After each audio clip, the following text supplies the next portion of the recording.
Olá! Hoje, como sempre, o nosso começo básico, não é? Lembro que a química era aquela ciência que estuda a matéria. E essa matéria era formada por átomos. Hoje nós vamos abordar aspectos quantitativos desse átomo, começando pela massa do átomo. Vamos imaginar uma situação. Dê uma olhadinha na tela.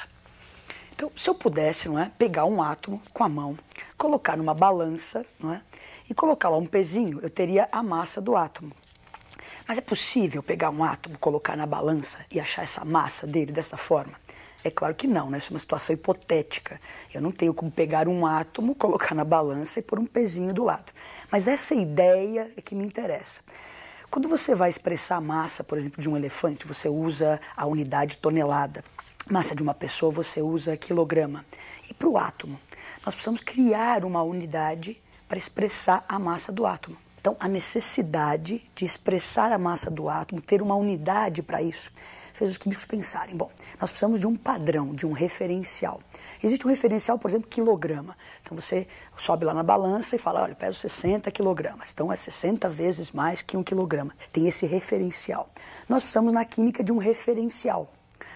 Bom, você escolheu o carbono 12 para tirar esse referencial, um dos átomos mais estáveis que nós temos. Então, olha o que eles fizeram com o átomo. É lógico que é uma situação também hipotética, não é impossível fatiar um átomo. Mas se fosse possível, fatiaríamos o átomo de carbono em 12 pedacinhos. E esse 1/12 do carbono 12, desse isótopo 12 do carbono, seria o nosso referencial de massa, chamado de 1U.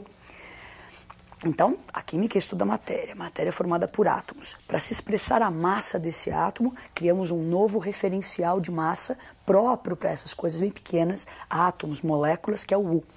Tendo esse referencial, a gente pode então calcular a massa atômica. É lógico que isso nós fizemos aí, ninguém fatiou o átomo, ninguém colocou o átomo na balança. Na verdade, essa massa atômica é determinada experimentalmente no aparelho espectrômetro de massa. Isso foi feito para você entender de onde veio o U, que é a unidade que nós vamos usar. Então, o que é massa atômica, que vai ser sempre dada no seu vestibular para você trabalhar com esses dados?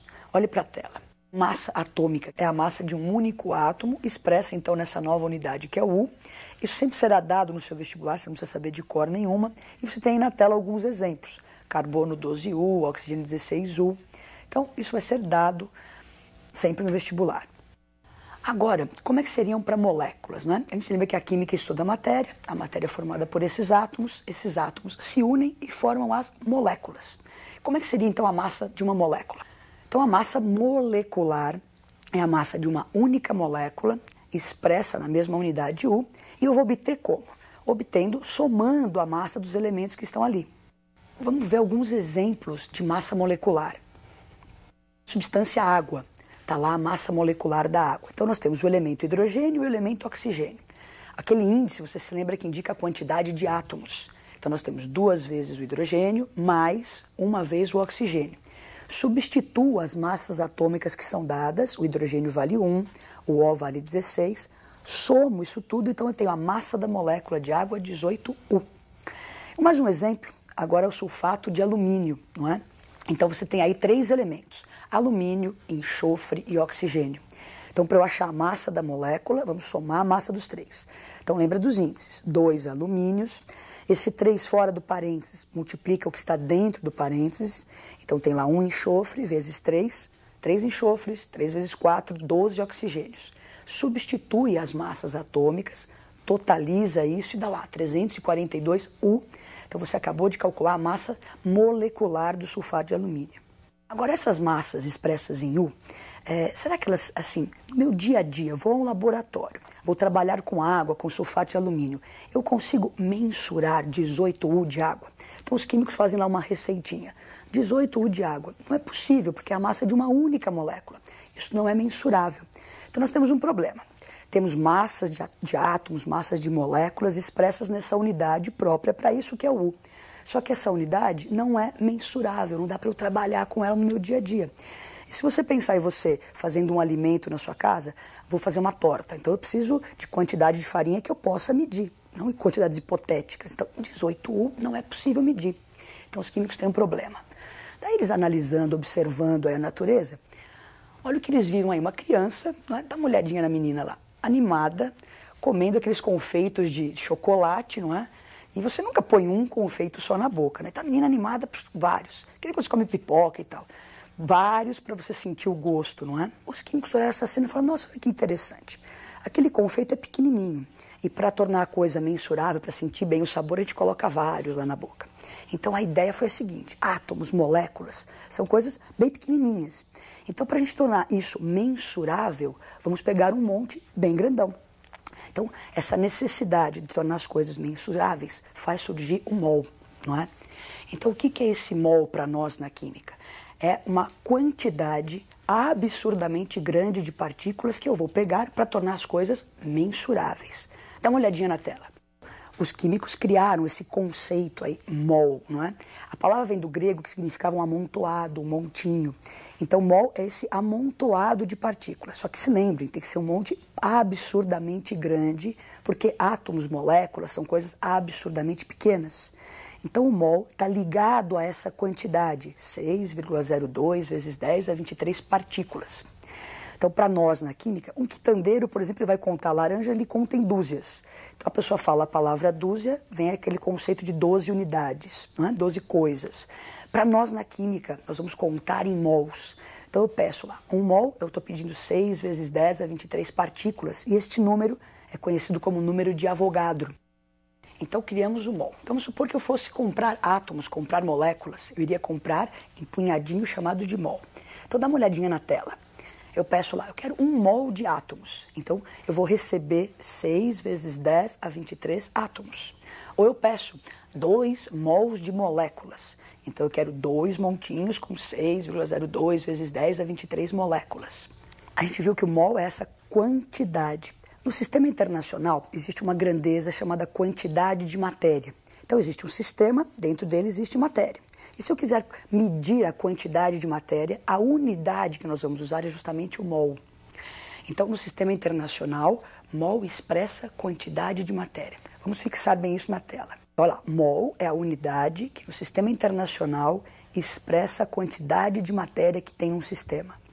Como o mol vai nos ajudar a entender bem essas coisas, né? Os químicos precisam de quantidades mensuráveis. Vou ao laboratório, vou medir coisas. Só que eu preciso medir e saber o que eu estou medindo.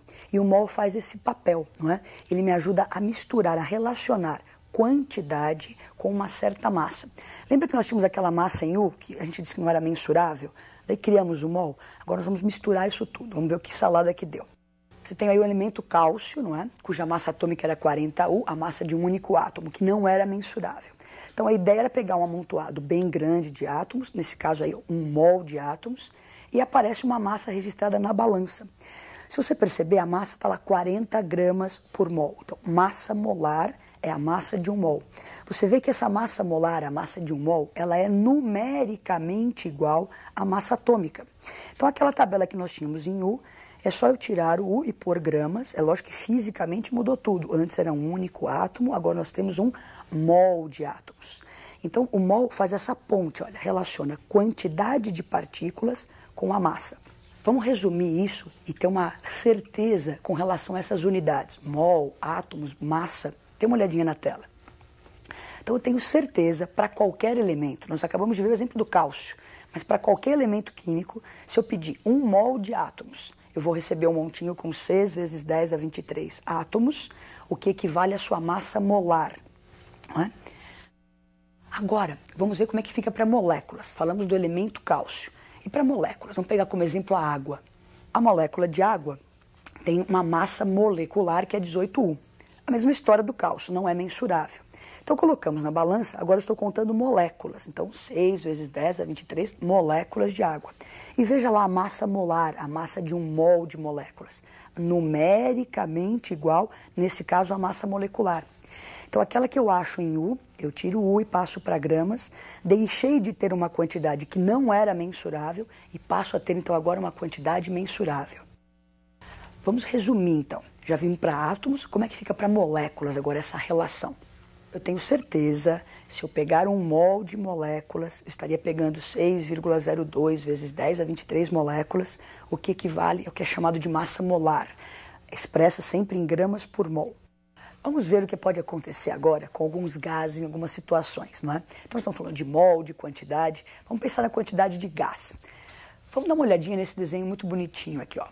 Então nós temos um rapaz na praia, então ao nível do mar, a pressão atmosférica 1 atm, dentro de uma câmara frigorífica a 0 graus, e está segurando uma bexiguinha para passar o seu calor, tem lá um mol de um gás. Então eu tenho um mol de um gás a 0 graus a 1 atmosfera. Então aquela bexiga vai ocupar um volume, que nós vamos chamar justamente de volume molar. Volume molar de um gás no que se chama de condições normais de temperatura e pressão, CNTP. Então, a temperatura 0 graus, a pressão de 1 atmosfera, aquela bexiga iria ocupar um volume de 22,4 litros. Então, sempre que nós tivermos gases nessas condições normais de temperatura e pressão, o volume molar, o volume de um mol desse gás, será sempre 22,4 litros. Vamos fixar isso olhando para a tela. Então, nós temos um mol de moléculas, 6 vezes 10 a 23 moléculas, equivalem à massa molar, isso tudo nós já tínhamos visto. Agora, se ainda for um gás e estiver na CNTP, ainda posso dizer que ele vai ocupar 22,4 litros. Bom, então nós damos uma olhada nessa coisa de quantidade que é mol. Vamos fazer um exercício para ver se a gente aprendeu a relacionar essas quantidades, essas unidades, mol, átomos, moléculas, gramas. Vamos ler o exercício. Então, no exercício diz assim: quantas moléculas de butano existem em um isqueiro contendo 5,8 gramas dessa substância? Se você observar nos dados, não é? Ele coloca o número de Avogadro 6 vezes 10 a 23. Sempre olha no seu vestibular que ele pode dar arredondando 6, 10 a 23 ou usar o 0,2. Habitualmente não se usa o 0,2, então fique atento a esse detalhe aí. E as massas do carbono e hidrogênio. Então vamos lá para a resolução. A nossa dúvida, não é proposta, ele quer saber quantas moléculas existem em 5,8 gramas. Eu vou precisar, antes de resolver essa dúvida, calcular a massa molar do butano. Então temos aí para calcular a massa molar, você lembra que a gente tem que somar, não é? Então 4 vezes o carbono, 10 vezes o hidrogênio, dá uma massa que é 58 gramas por mol. Então, a nossa dúvida era quantas moléculas em 5,8 gramas. Agora vem com a nossa certeza, aquilo que nós acabamos de aprender. Na química, se eu pegar um amontoado de 6 vezes 10 a 23 moléculas, então moléculas embaixo de molécula, isso equivale à massa molar, que é 58 gramas no caso dessa substância. Então, a dúvida, a certeza, multiplicamos incluso comparando essas coisas e encontramos então 6 vezes 10 a 22 moléculas. Bom, essa matéria, é bom que fique claro que você tem que treinar bastante, fazer exercícios, não é? Encarar os exercícios como transformações de unidades, que nem aí ele me deu massa, queria saber moléculas, saber bem aquelas relações, ler com atenção, dúvida comparado com a certeza e boa sorte. Até a próxima.